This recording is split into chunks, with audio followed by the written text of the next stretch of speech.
Here we go with part 3 of the CD collection, and you don't have to wait long at all to get judgmental on me this time. We have Bryan Adams with So Far So Good.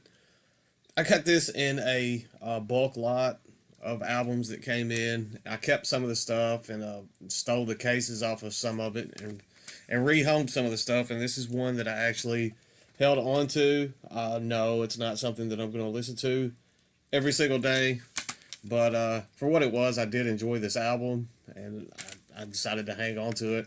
A little bit change of pace than some of the other stuff that I've been showing. As I said in the preface video, you're going to have some of that stuff that might surprise you. That's in my collection. Next up, we have some Brazilian power metal. This is actually Christian Brazilian power metal. It's pretty good. I think this came out around 2006 or so. This is Adiastasia with Life War. Adiastasia. I love that artwork. That's actually what drew me into my original listening and checking out of this project. I believe this is the only full length that they've put out. I do enjoy it for what it's worth. I mean, at times it's kind of cheesy power metal. It can go over the top cheesy at times. For what I remember, it has been quite a while since I've listened to this one, but I did enjoy this quite a bit. I really enjoy that artwork too. As I said, that's kind of what drew me in for that initial first listen, and I went ahead and I think I got a good price on that. Pulled the trigger and picked it up. Next up, we have a one-woman project. This is a black metal project. I believe she's out of Texas. At one point, she was in New Orleans, but I believe she has taken up residence in Texas. This is Adore with Wanderers of Oblivion. She goes by the name of Adore as well, the member of this project. Pretty good stuff. Pretty good black metal here. I do enjoy this more than Mirker, I believe is how you pronounce that. The one-woman project on Relapse. I do enjoy Adore quite a bit more. Much more aggressive type black metal. For me, I feel like there's more talent here in Adore. So if you haven't heard Adore Wanderers of Oblivion, definitely check that out. This was self-released by Adore in 2015. So next up, we have some black and death metal. This is an international band. I believe one of the members is out of Finland. I'm wanting to say, I'm not sure where. I believe it's a two-person project. I'm not sure where the other is from. I know that I had to purchase both of these discs that are in my collection from this band out of Russia. This is Aeonless with Underneath Horizons. This is their debut full length. Came out around 2014, if I remember correctly. I love the artwork on this. Pretty good, kind of aggressive black and death metal. Very fast-paced stuff, very dark stuff. Not for everybody. If you're into the more melodic type black and death metal, you may not dig this, but I enjoyed this quite a bit. They have a newer release. I think it came out around 2018 that I have not picked up yet. I have not even listened to it yet, unfortunately, but I need to get on the ball and do that. And I have their self-titled Aeonless. This was actually my introduction to the band, and I had to backtrack and pick up Darkest Horizons after I heard this one. And I believe my introduction to them came in 2016, so I just never got around. I had so much going on in my life. In that 2018 into 2019 period, there's so many changes and stuff going on that I missed out on quite a bit during that time span. So now I just play catch up. But this is good stuff. Good black and death metal. Next up, I am going to butcher this one. That's going to be another thing throughout these videos. I'm going to mispronounce album titles and band names quite often, so that's just something you guys are going to have to get used to. This is Aetherneum with Nature Mystic. This is some black and folk. I do not remember where this band is from. I think they are from Germany. Not 100% positive on that one. Pretty solid stuff. I have not given this one a spin in quite some time. What I remember, I do enjoy this album. I need to revisit it. The artwork alone draws me in and makes me want to revisit this. But it's some pretty decent black and folk. At times, it's very folk heavy. Not even so much folk metal heavy. You get that like that kind of acoustic feeling folk stuff going on. There is the folk metal in this as well, but a good mix of black and folk in that album there. Next up, we have a band that I'm ashamed to only own two of their albums. I definitely need to get on the ball and pick up some more of their material. I actually thought I owned more until I pulled these off the shelf to make this video. This is Aeternus with Burning the Shroud. This is the compilation that came out in 2000, kind of highlighting some of their earlier stuff in their career.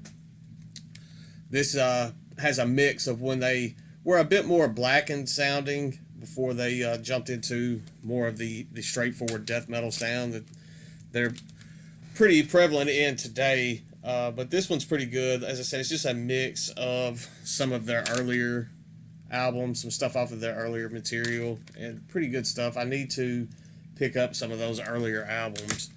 And then this is my favorite release from the project. This is Hexaeon, also by Aeternus, obviously. But I really would like to have some more of their material in my collection. Unfortunately, I just not have gotten around to doing that. That may have to be something that I put on the priority list sometime in the future, because I do enjoy them quite a bit. Obviously, I've been neglecting their material, but this is my favorite release that I've heard from them by far. This one has the death metal sound. Ouch, hit my hand, sorry. That one has the death metal sound that they're kind of known for now. It's definitely very, very prevalent on that release. Next up, we have some aggressive black metal. This is Aetherius Obscuratus with Black Medicine. I'm not going to try to pronounce that up under the Black Medicine. I don't know if that's just a strict translation or not. This is just very aggressive, in-your-face black metal. No frills, no apologies on this. This came out 2015, I'm thinking. 2015, 2016. I believe this band is out of Hungary, of all places. But I wasn't expecting a whole lot when I heard this. I got this, I believe, in a grab bag at one point. I did not have super high hopes for this. Gave it a spin, and it has rightfully secured a spot on the CD shelf, and I do not see it ever leaving, because it is just blistering, fast-paced, aggressive black metal. Next up, we have some more black and death metal. This is Evangelist with Rice and the Merc. Nasty stuff right here. Absolutely love this album. I definitely need to pick up some more of their material. This is the only release that I own from them, unfortunately. This was released through Hell's Headbangers. 2016, maybe. I'm not sure. But I definitely want to pick up some more of their material. I actually don't think I got this from Hell's Headbangers. I think I got this in an order that I did through Fossil Dungeon. I know I've mentioned them at least in one of the previous two videos leading up to this one, but I missed Fossil Dungeon quite a bit, because you could usually get some. They were definitely the best grab bags that I ever did that came from Fossil Dungeon. So unfortunately, they are no longer around. Next up, we have some grindy goodness. This is Afgrund with Vid Helvetes Grindor. This is a band I'm wanting to say out of Sweden. This is by far my favorite release from Afgrund. Funny story about them now. There are two separate entities, both performing under the name of Afgrund. They had a split, had a falling out, and both groups are claiming stake to that namesake and that type stuff. I don't think they'll ever get back to making music like this. I got this in a willow tip grab bag. You can actually find that album super cheap. If you do not have that, I highly recommend picking that up, because that is just some fantastic grindcore. I have their follow-up full length to that, which is pretty good, but it's nowhere on par with that, which is entitled The Age of Dumb. This one is pretty good. I believe this was before the split as well. But that Vid Helvetet's Grandar album is just top notch. You can't go wrong with that one. This one, like I said, it's pretty good. Not my favorite from them, but I do enjoy it enough to hang on to that physical copy of it. And then the last one that I own from them, this is the Dystopian. I believe this one may have come along after the split because there are only 3 members in this lineup on this one. There were 4 on the previous album. And it's pretty good. It definitely has a little bit of a different sound than some of the earlier stuff. But I did enjoy this. I actually think I like this one a bit better than The Age of Dumb. So, but that's all for Afgrund. Next up, we're moving on to some depressive black metal. It's a mix of atmospheric and depressive black metal out of Italy. It's a band that has grown quite dear to me. This is a band. The name of the band is entitled Afraid of Destiny. This is their 2013 demo. It's on that mini CD. I have a couple of these little tiny mini CDs in my collection that you'll see throughout these videos. It's just the disc and a little, I know that is a tiny disc, just a little blank CDR looking tiny disc. It's only 2 tracks, Nightmare and Into the Darkness. It's roughly 7 minutes, 6 minutes long.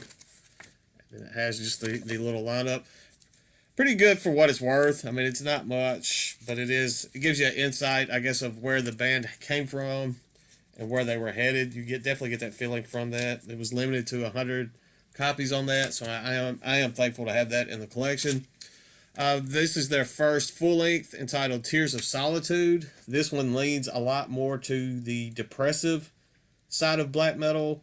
Some of the atmospherics in their music came a bit later.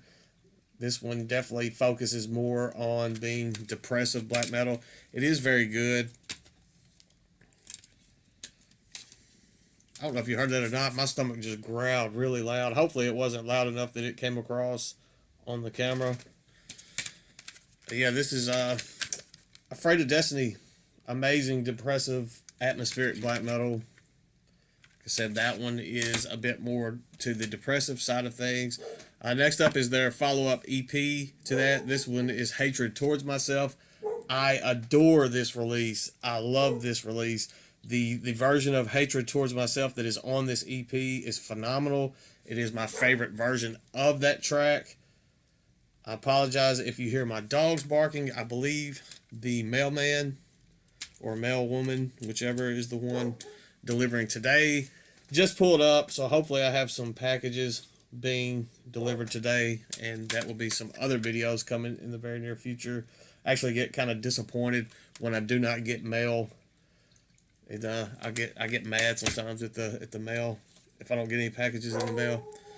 Next up, we have another full length from Afraid of Destiny. This was the one that actually got me into this band. This one is entitled Agony. This was featured early on my channel. This is one of the albums that I picked up pretty early into my YouTube career and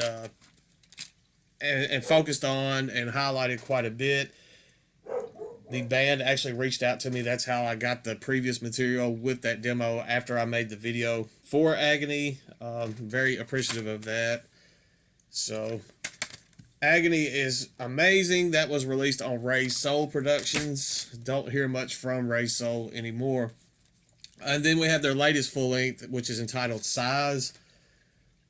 For those of you that have not heard this band that are following this channel, that are into some of the same black metal that I'm into, I do think that you would enjoy Size. That would be a great starting point for you.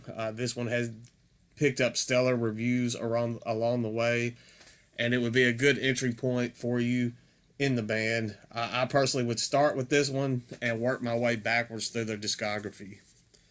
That's what I would do. I'm not going to tell you what to do, but I do implore that you check out Afraid of Destiny. I apologize for my dog. She is horrible, and she's not going to be quiet, so we're just going to have to deal with it through the rest of this video.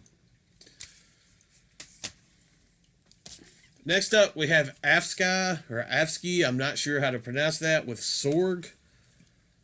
I know they released a banger of an album this year. I have unfortunately not picked that one up, but Sorg is another great album. It's one that a lot of people overlooked. I think a lot of eyes got put on this band this year with their newest release that is not in English, so I don't know it. I need to pick it up. I keep saying that I'm going to, and I have not done so. But this one here is fantastic stuff. It's just well performed black metal, has the little folky elements going on at times. Amazing stuff. Next up is some gothic metal. I actually got this in that VCLT package from Marty Worm over at Bindrune. This is After Forever with Exordium. This is the 2-disc version of this. It has the CD and then a live DVD.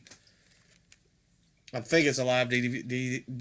Let me try that again. A live DVD. I know it has like a video, and it has like, I don't think it's live tracks now. I think it's like a making of.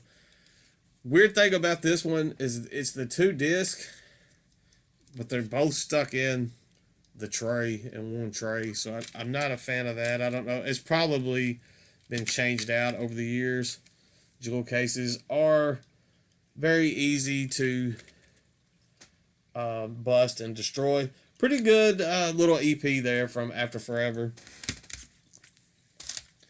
Next up, we have some metalcore, changing gears completely, going a different direction. This is kind of lesser known metalcore, so some of you that follow this channel that saw some of the core stuff that I posted earlier on that are still around through this YouTube venture of mine may be surprised that I have this, because I don't know just a ton of people that own this album. This is After Image with Codex, Triumph in the Eschaton. I said it's pretty rare, lesser known metalcore, very well performed. It's even I believe it may be Christian themed metalcore. I'm not 100% on that. I know that there were a lot of deathcore and metalcore bands that came up that way early on, when in the heyday of especially deathcore. There were tons with Face Down Records and that type of stuff. The Christian deathcore scene had just kind of exploded. This was released in 2007, so been out for a while. Pretty good album there. Good MySpace era metalcore / deathcore. Next up, we have some progressive deathcore. I can just feel the thumbs down buttons coming out of nowhere. This is a band that I will get to the album that I really enjoy from them. It's the last one that I'll show out of these 3 of their albums, and I kind of backtracked hoping I would find some stuff that I enjoyed as much as that one, and I have not done so yet. So I'm probably done picking up their material. I didn't really enjoy their newest release either. So that being said, this is After the Burial with Rare Form. This one's okay. I mean, there's nothing just super memorable about this release to me. I have listened to it a few times, and then I just shelved it, and admittedly I haven't pulled it back off since. If I want to hear After the Burial, I'm going to pull out Dig Deeper, because that's the album that got me into them and made me want to check out some of their other stuff. Next up, we have After the Burial with Wolves Within. This one is kind of along the same lines to me as Rare Form. It's not awful. I mean, I like it for what it is, but it's just not something, especially with a collection as big as mine, it's not something that I'm going to find myself dipping back in the well to pull back off and listen to and give repeat listens. My listen time is quite valuable to me, I guess, because I have so much to choose from. So I have to be picky sometimes with what I decide to pull off the shelf. And then we have the album that I love from them. This is Dig Deep. As I mentioned, this is the one that made me want to check out. Still has the stickers and stuff in there. But this is the one that made me want to check out more of their material. I have not found something of theirs that I enjoy as much as this one. This may just be like a one and off for me as far as their material goes, but I do enjoy this one quite a bit. This will be the one, anytime that I'm feeling the need to listen to After the Burial, this will be the one that I pull off the shelf, despite it being in that horrible kind of mimic vinyl digipack there. There's the disc. just begging to get your album scratched.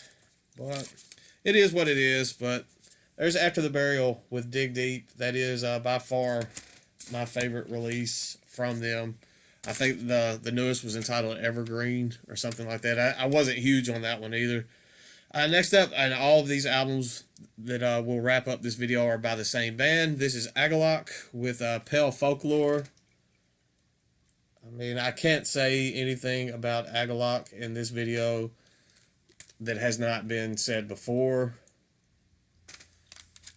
If you're watching this video, you know who Agalloch.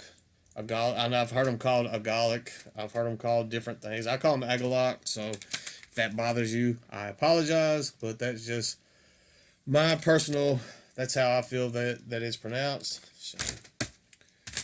Then we have The Mantle, quintessential wintertime music. The first snow here happened day before yesterday. Had to pull this one off the shelf and give it a spin. It's very cliche to do so, but it just has to be done. I don't argue with the process. I just take part in it. So this is a lot of people's favorite album from the band. I do love this album. It is not my favorite from Agalloch, but I can understand why so many people feel the way they do about that one. And then we have Ashes Against the Grain.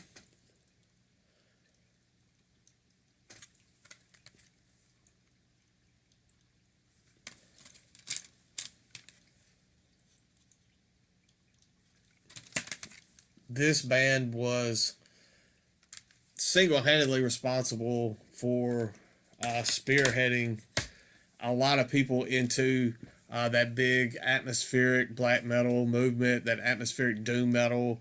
This band, there's so many bands that were directly influenced by them that it is crazy. It's unfortunate that they split, but it's just the way it goes. Next up, we have an EP. I love this one. It's more kind of acoustic sounding type folky stuff. This one is entitled The White.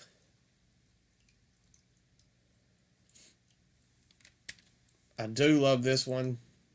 I don't consider it my favorite release, though it could rank right up there as one of my favorites. I don't look at it as my favorite Agalloch release just for the simple fact that it's so different than all of the rest of their material. I look at it as it's almost its own entity, but it is amazing type stuff. It just focuses mainly more on the folky aspects of Agalloch.